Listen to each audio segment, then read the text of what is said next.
Hi, Jim here, and you're listening to the Honest Filmmaker podcast, career advice from people in the business. This week, I'm speaking to TV director Andrew Gunn. Andrew's worked on a ton of big primetime television shows here in the UK, including Doctor Who with Matt Smith, Life on Mars, and Hollyoaks. So this is a great one if you're interested in becoming a TV director. Andrew tells me about how he got into the industry. He gives me some advice for newcomers. He also talks about working with actors and working on those big productions, as well as the logistics of finding work, working with his agent, and putting projects together to get them off the ground. Enjoy. So I'll start where I do with most people, which is, how did you first get into the industry? Right. How did I first get into the industry? How far back do you want to go? So you presumably, I think you remember you saying you did go to uni to study. Is that right? Yes. So yeah, I was very young when I decided I wanted to become a director. I kind of discovered it by accident, but I was obsessed with movies and cinema and stuff. And then I discovered I actually wanted to be a stuntman or an actor or something like that. Nice. And then I discovered this role called director, who sort of made the films and worked with the cameras and the actors and the crew, and didn't quite know what it was. But I thought, oh, that's the person that kind of makes the film and puts it on the screen. So I was just sort of captivated by that. So I started looking into it. I was about 10 or 11. And then I discovered there was such a thing as a film school, and you could go and train to be a director. I thought, well, I'll do that Yeah, because I'll have some of you that. know, because my mum and dad are sort of working class Geordies. There's nobody in my family that is in the industry anyway near it. So it's like, well, how do I do that? So I was probably quite naive. I just thought, well, I'll just do my best at school. Went to a pretty rough school, and then applied to film school, and I eventually got into an okay film school and did a degree, and that's how I kind of got started. Yeah. Right. And then what was your first directing gig when you started? A professional or So give me the so I'm assuming you made some short films, made some of your own stuff first. yes, Yeah, so what was your first one where you were actually paid to do it?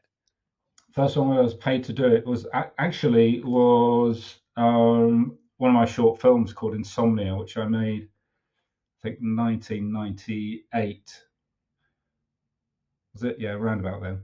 Mm, 97, 98, with Andy Serkis starring before he was famous, nice. and produced by Lisa Marie Russo and funded by the BFI and the Northern Production Fund, and a big budget actually. And I was actually paid to a small amount of money to and I'd written the script for that, write and direct that. So I Yeah, guess that was my first paid directing job, but it was a 15-minute short film, fully funded short film. sure. And then at what point did you make that move into sort of TV directing? How did that come about? Well, after many years of hustling and persistence, which you kind of have to do really, unless you're very, very lucky and get picked up or noticed by somebody. But when I was starting out, it was a bit of a closed shop actually. So it was just make as many films as I could, which wasn't easy because it was way before we had mobile phones and DSLRs and the technology that we have these days. I mean, you had to hire cameras and buy film stock, and it was expensive. It wasn't easy to do. So um, I just hustled and hustled and hustled. A lot of rejection, and then I approached Victoria Pyle, who is the writer, creator, and producer of Smack the Pony. Don't know if you remember that show. Yeah, I remember that. Or kind of sketch show. I just love that show. And I got in touch with Victoria and went to see her. She said, well, I'm not doing any more Smack the Ponies, but I am doing this new thing called Green Wing. And I thought, okay. And anyway, she offered me the directing role. And I was actually a newcomer. I hadn't done anything professionally, really. And so I went to direct the pilot episode 1 pilot for Green Wing, which then the show was commissioned, and by that time I'd sort of moved on and started my, if you like, drama directing at Hollyoaks. Then it was Mersey Television, Phil Redmond's company, and I spent about 12 months there directing a lot of Hollyoaks a long time ago, back in the early 2000s. Quite a different show these days. Mhm. And that's where I just got my foot in the door and some grounding, and that was it. I was sort of off, and off and away. Off and away. And what's that like? That first day on something that's, I guess, maybe the Hollyoaks thing, where it's like a proper big production. It's a big moving beast. What's that like when you first step onto the set, the first day? Well, I can't really remember, but it was. I mean, it's pretty full on. I mean, it was then, and it definitely is now. It's pretty crazy, a lot crazier than that these days, because I've been back since, and I've actually produced the show as well. So I've seen the new directors at work in this, you know, crazy machine scheduling, and yeah, and you've got to work very, very quickly and got to get a lot done. So it's not an easy place to start. But I had a lot of fun. The thing is, I'd been on drama sets for many years because after graduating from film school, because I had a lot of experience in photography and cinematography from when I was a teenager. Uh, I had a camera background, so I ended up in the camera department. So I started as earning a living as a clapper loader and focus puller, as they were known then, but they're now called first assistant camera and second assistant camera. But I still like the term loader and focus puller. So I'd been on big dramas, Catherine Cookson's Spender, Taggart, all these 80s, 90s dramas in the camera department, working with top directors, producers, actors. So it was like home to me. So walking on the set and directing was absolutely, it was just, I'm at home, really. Yeah, so No problem at all.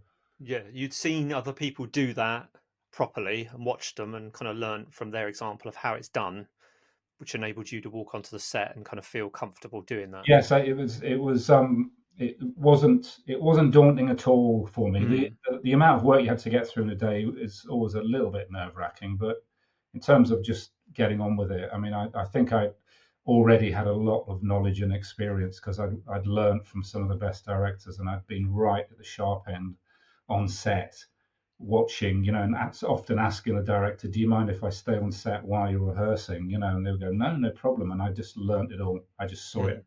It was the best film school. It Yeah. was much better than the 3-year degree I did. Yes, yes. Being in that practical environment, I imagine you soaked up so much stuff. Um, Looking back on that now, and the start of your career, what advice would you have given yourself back then? What would you say to your younger self? At the start of my career. So after I'd left film school, Yeah, ooh, wow. Um, Network more, schmooze and network more, yeah. and try and make more stuff, try and write and direct more stuff. But in the years that I was starting, this is just before HD and even and the very, very sort of first generation cameras. So it wasn't easy to make films. If you wanted to make a 15-minute film and it was fairly ambitious, it you needed money, you needed a Mm, budget. So it wasn't easy. These days, so I'd say the new filmmakers now, it's like, yeah, you can make a film on your phone, make stuff, make as much as you can, practice your craft. I wasn't able to practice my craft as much as I'd like. yeah. So I wish I'd had the technology back then, because I would have made a lot of films, and my career might have moved quicker, different direction. I don't know, but yeah, and also the thing I've never been very good at. I don't think many directors are actually creative people. They're often quite introverted. Extrovert kind of way. I'm an extrovert on set, but outside of the work, I'm quite quiet and easygoing and all that. but the schmoozing and the networking is really important because it's true. It's not what you know, it's who you know. You know, Mhm. but you should know stuff. You should be good at what you do as well. You can't just get a break just because you know somebody. I don't believe in that kind of nepotism myself, but so it's all very well being talented or good at what you do, but if you don't have the connections, it can take a while to get to where you want to get to. Yeah, absolutely. So to echo those 2 points, I'd say you might have shot more back in the day if you had phones, but then there is I think, uh, where, like you said, if you have to make a film and it costs money, you have to be a lot more focused on exactly what you want to get out of it. So maybe your craft is more honed because your every shot counts, especially when you're shooting on film.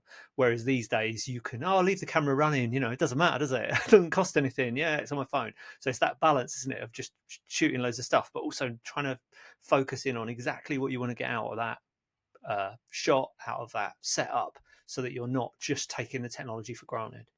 Yes, it was a lot more disciplined then, and I think that that's been lost to some degree because you do hear of the camera just kind of rolling, and I don't do that. I cut and I go again because there's the whole discipline around, you know, rolling the camera and putting the board on. It just focuses everybody's attention. So I believe in the old school film way of actually, because it has an effect on, if you like, the atmosphere on set and the work ethic and the etiquette and everything, Mm. which is Yeah. very important. So, and you're right, when every frame is costing you, you have to be very disciplined and very focused. And I think that's one of the downsides of the technology is it can be quite wasteful. Yeah, absolutely. It's like, oh, we'll sort it out in post, or we'll fix it like this. It's like, no, let's do it on camera. Let's do it properly. So you Yeah. don't have to sort it out later. Let's get it Yeah. sorted out now while we're on set. You know. Yeah. So And just the other thing you mentioned, the schmoozing and the networking. I know a lot of students find that difficult, and a lot, like you say, a lot of creative people, because at heart we can be introverted, even though obviously we're doing this thing, this sort of entertainment thing. Have you got any advice or tips on that, on how you handle networking and schmoozing? Oh, well, that's a tricky one. It's a really good question because it's with you the whole time. I mean, I'm quite deep into my career, probably getting into the autumn of my career Oh dear. now, and it's gone very, very quickly. It doesn't last very long, um, and I'm still trying to figure that out because the industry has always been, in my experience, from when I started, the default mode is to reject and ignore people because there's so many people, I guess, and there's a lot more now coming out of Mm, film schools, and I mean, I get contacted quite a lot, via LinkedIn and various social media, new directors and fans of shows I've directed and stuff like that. And I do give them my time, but a lot of people don't, and I find a lot of say producers and executive producers, very difficult to because they're either too busy or they just, you know, overburdened with people trying to get meetings with them.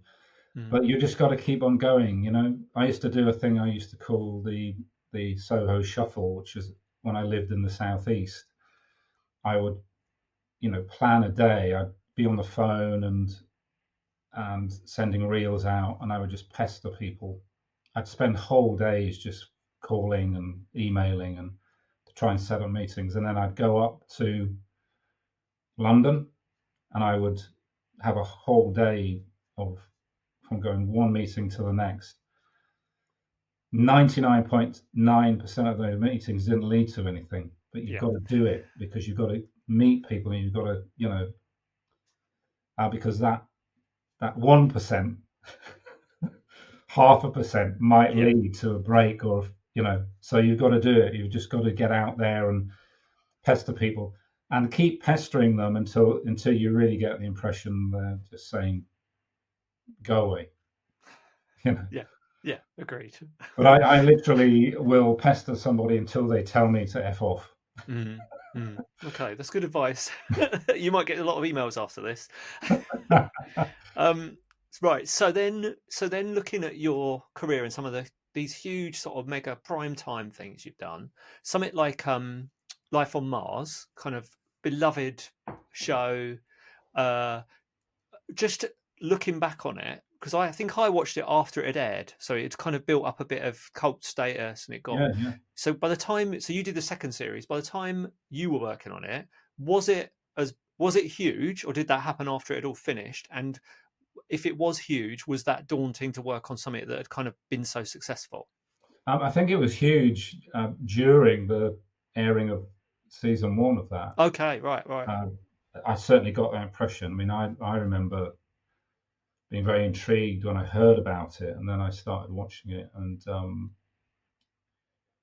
I, and I just fell in love with it. I mean, I just thought it was the best thing I'd ever seen for a very, very long time. I think I watched all the episodes about 3 or 4 times. And then I rewatched them again when I eventually got a meeting to go and talk about series two. So it already, I think, by the time it had aired back in, was it 2005 or something like that? It already had a kind of bit of a cult status.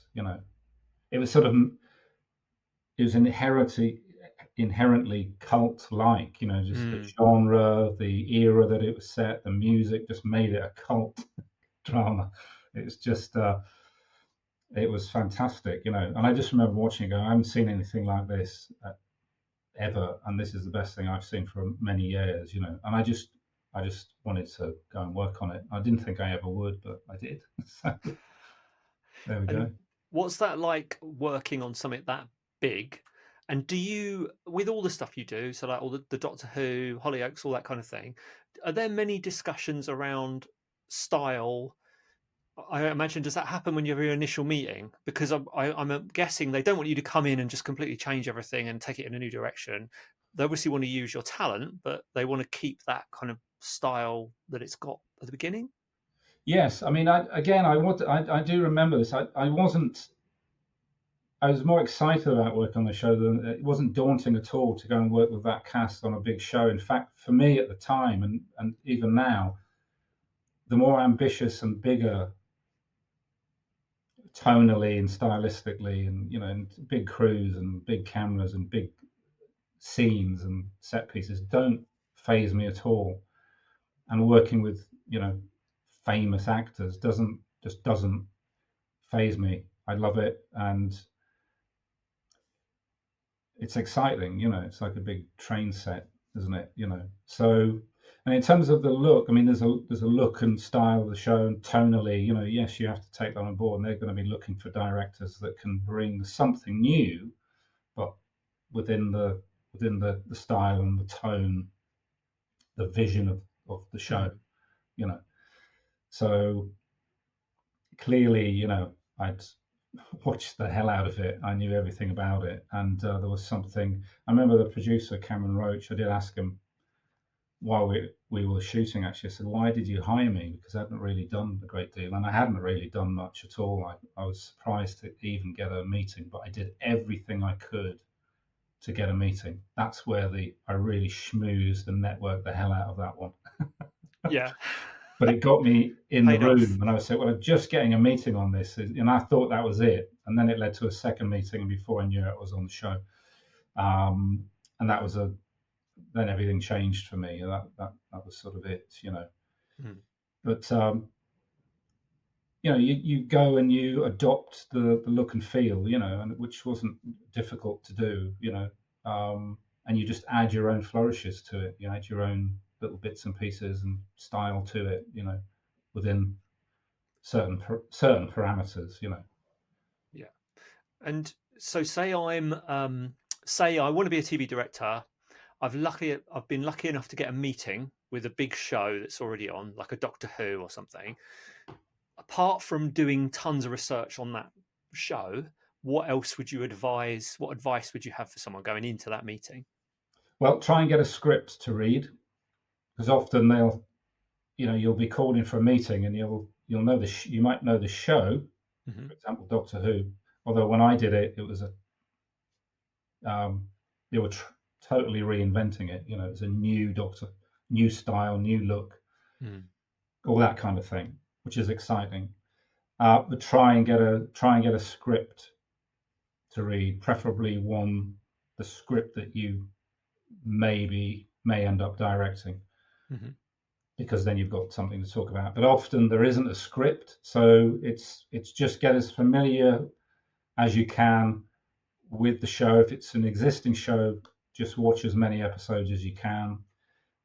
Research the cast and the characters that they play, so you can at least talk about those. Because you will get quizzed. Mm. They're not trying to catch you out, but it helps to know the show as much as possible.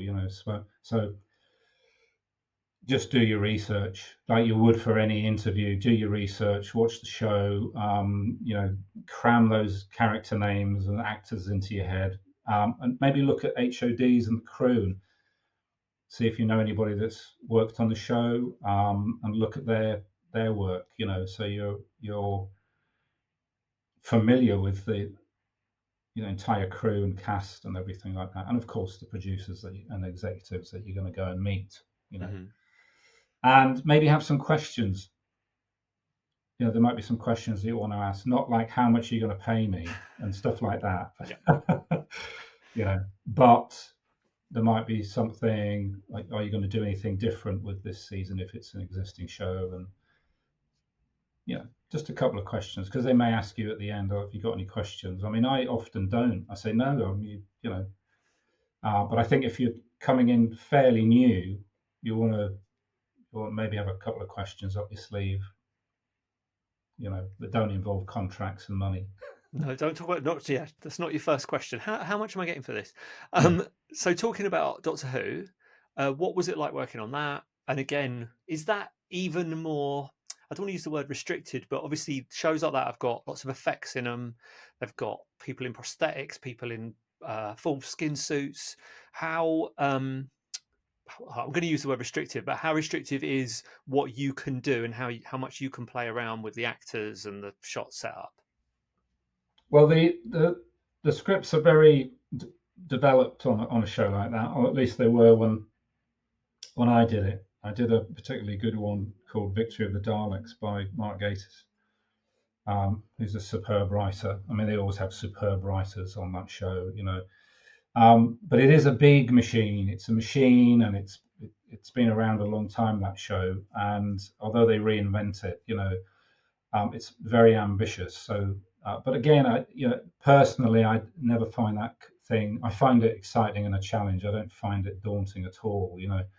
I just love it. I just love the idea of challenging, big.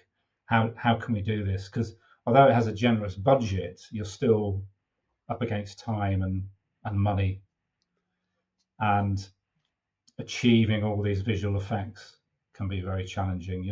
But I think on my block of Doctor Who, we had to cut a lot of the visual effects because there was far too much in terms of time, but also budget. So as a director, you're involved in a lot of meetings, to find solutions to problems. So how can we tell the story and make it, retain a certain amount of spectacle on a stretched budget. you know so again, it's just looking at the script and having lots of conversations with people, Mm-hmm. and actually saying, well, why don't we cut this, why don't we cut that, or what if we did this in this way, which would be quicker and easier and cheaper and things like that. Does that answer your question? Yeah, yeah, I think so. I guess that brings me on to actors. So again, if you're working, maybe you're working on your first student film, it can be quite daunting working with professional actors, and people often fall into certain traps of a way to talk to actors, thinking they're going to get the most out of them. What are your tips for working with actors? Oh wow, that's a whole lecture. That's a whole No, big, I want a soundbite. I want a single word. that's a whole 3-day course there, Yes, Jim. it is. um, which I'm actually planning. So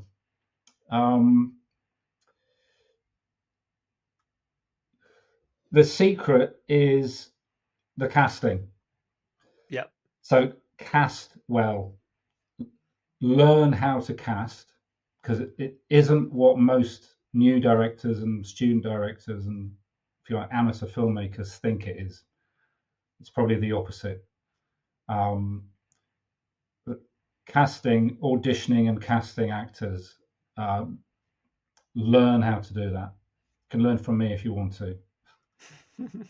But it took me a while to sort of figure it out, and then I had to sort of, refine things and learn a bit more myself. Because one thing I hadn't done properly or much of as a student or when I was in the camera department is I'd never been involved in the casting. I'd never seen it. It was an invisible thing that happened before I turned up. Mm. So I love casting, proper auditions in the room instead of self-tapes. Get the self-tapes, then do proper auditions. So casting is really important, because then if you get that right, your directing will be minimal. I've always been loved the process of casting, and discovered I was actually quite good at it. I go on my gut instincts. Mm. And then I learned more about the casting and auditioning process. Then I was able to refine that. But very rarely do I get it wrong, unless a cast member is cast for me. Yeah. Which is often the case in TV drama. You'll turn up and the entire cast is already there. There's not much you can do about that. So if you have control, try and cast your own episodes, your own films, and then you won't have to direct them much, because for me, directing is not directing. You're not telling the actors what to do. You're guiding them through the story and helping them find the emotions within themselves, and you're letting them do their job. Mm. So never over direct, but never under direct. Of course, it depends on who you're working with. And every actor is different, and every approach to a specific actor is different from the other actor. Every member of your cast, you'll have to direct in a different way. Yeah, absolutely. And that casting process is going to save you a lot of ball ache as well, personalities wise. And also, it's a creative process, isn't it? It's not, I'm looking for, man, this tall who can do this and who's good at acting. You're looking for that sort of chemistry of how all those people are going to interact together. And I'm always surprised at how things happen in casting that I didn't expect to happen with characters. They kind of change, don't they? They become more interesting because you cast somebody who is interesting. So what about creative differences? Have you ever had to deal with that, or dealing with difficult people? Have you had to do that, and what would be your advice for dealing with those situations? That's a good question. Yeah, good question. I've been very fortunate. I haven't had much of that happening, and it's never really been about a clash of my personality against somebody else's. Because I don't work like that, and I've been fortunate. It's usually about something else outside of my relationship with the actor. It might be um, a gripe that they have with production or the schedule or whatever. Something else. It's always about something else, even if it seems to be about on set working with the Mm, director. It's normally something else that's going on in their life with the actor. Um, I've had some unpleasant experiences with some producers, right. um, but and they're difficult to handle or even understand. But when you're working very closely with people for long hours, for weeks on end, sometimes under difficult circumstances, um, some people can get rubbed up the wrong way. So I don't really get into that. I've been very fortunate that it hasn't really happened much. And with actors, I'll try and steer them in the direction I want them to go. If they don't want to go there, then you know, after asking 3 times, I just stop. I just go, okay, because there's no point really. Mm, But again, if you get your casting right, if you've got control over it, you'll then work. You have more collaborators around you rather than people who are going to oppose what you're doing. But certainly, it hasn't happened. It hasn't. A few on-set things, which script problems, or actors that have been up all night partying and are tired and irritable, but nothing major. Nothing major. Oh, You that's just get good. on with the job. You got to grow a very thick skin and just get on with the job, you know, Yeah, yeah, and try and keep it light and enjoyable for everybody. yeah. And it is. I imagine, yeah, that producer director relationship. I imagine that can be very tense because you might be at odds with what you want to get out of that project or what you're putting into that project. If you've got time constraints and money constraints. Um, What about the other thing I was thinking about is for people who are new to the industry, what the logistics of getting work for you? So you've got an agent. Does all your work come from your agent, or does this schmoozing networking? Oh, I know Andrew. He'll do this. He'll do a great job on this. What's the sort of percentage like for you of where the work comes from? It kind of changes, I think, depending on where you are in your career. You're never going to stop networking and schmoozing and contacting people, and I spend a lot of time doing that because my agent is dealing with different other clients, and so they can represent you to a degree, but if you're not representing yourself, not much is going to happen. Agents Mm, don't really get you um, opportunities. They might be able to get you in the room for a meeting. That's what they do. mm, They can represent you, get you in the room, but then it's up to you. Once you're in the room, it's up to you. Um, so you have to do.